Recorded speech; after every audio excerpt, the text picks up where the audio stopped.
Saham Trump Media and Technology Group, pemilik situs media sosial Truth Social, anjlok pada hari Kamis 30 Mei 2024 waktu New York, setelah mantan Presiden Amerika Serikat Donald Trump dinyatakan bersalah oleh Dewan Juri Pengadilan dalam kasus uang tutup mulutnya. Juri di New York memutuskan Trump bersalah memalsukan catatan bisnis untuk memengaruhi pemilu Presiden Amerika Serikat 2016 secara ilegal, dengan pembayaran uang tutup mulut kepada seorang aktris porno yang mengatakan mereka pernah berhubungan seks.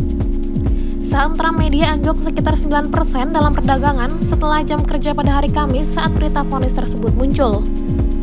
Saham yang diperdagangkan dengan simbol DJT telah sangat fluktuatif sejak debutnya akhir Maret, bergabung dengan kelompok saham meme yang cenderung berayun dari tinggi ke rendah saat investor kecil mencoba menangkap momentum naik pada waktu yang tepat. Saham tersebut meningkat 3 kali lipat tahun ini, seringkali membuat pergerakan presentase 2 digit, baik naik maupun turun dalam satu hari. Puncaknya mencapai hampir 80 US dollar dalam perdagangan intraday pada 26 Maret. Sebagai perbandingan, S&P 500 naik hampir 10% tahun ini. Awal bulan ini Trump Media melaporkan kerugian lebih dari 300 juta US dollar pada kuartal terakhir, menurut laporan pendapatan pertamanya sebagai perusahaan publik. Untuk periode 3 bulan yang berakhir 31 Maret, perusahaan melaporkan kerugian sebesar 327,6 juta US dollar, yang termasuk 311 juta US dollar dalam biaya non-tunai terkait penggabungannya dengan perusahaan bernama Digital World Acquisition Corp. DWAC adalah contoh dari perusahaan akuisisi tujuan khusus atau SPAC yang dapat memberikan perusahaan mudah rute yang lebih cepat dan mudah untuk memperdagangkan saham mereka secara publik tetapi dengan pengawasan yang jauh lebih sedikit. Trump Media and Technology memecat auditor bulan ini yang baru-baru ini dituduh oleh regulator federal melakukan penipuan besar-besaran.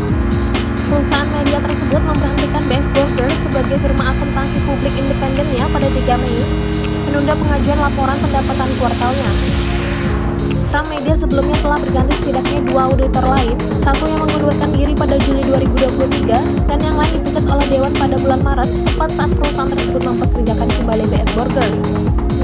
Trump diputuskan bersalah dalam 34 dakwaan, utamanya memalsukan catatan bisnis di perusahaannya terkait dengan dugaan skema untuk menyembunyikan cerita yang berpotensi memalukan tentang dirinya selama kampanye pemilihan Presiden Republik 2016. Tuduhan ini, sebuah kejahatan, muncul dari penggantian biaya yang dibayarkan kepada pengacara Trump saat itu, Michael Cohen, setelah dia melakukan pembayaran 130.000 US dollar atau setara 2,1 miliar rupiah kepada aktris porno Stormy Daniels untuk membungkam dirinya tentang hubungan seksual di luar nikah dengan Trump pada 2006. Trump dituduh salah menggambarkan penggantian biaya kepada Cohen sebagai biaya hukum untuk menyembunyikan bahwa mereka terkait dengan pembayaran uang tutup mulut. Pembelaan Trump menyatakan bahwa pembayaran kepada Cohen adalah untuk layanan hukum yang sah. Download Tribun X sekarang, menghadirkan lokal menjadi Indonesia.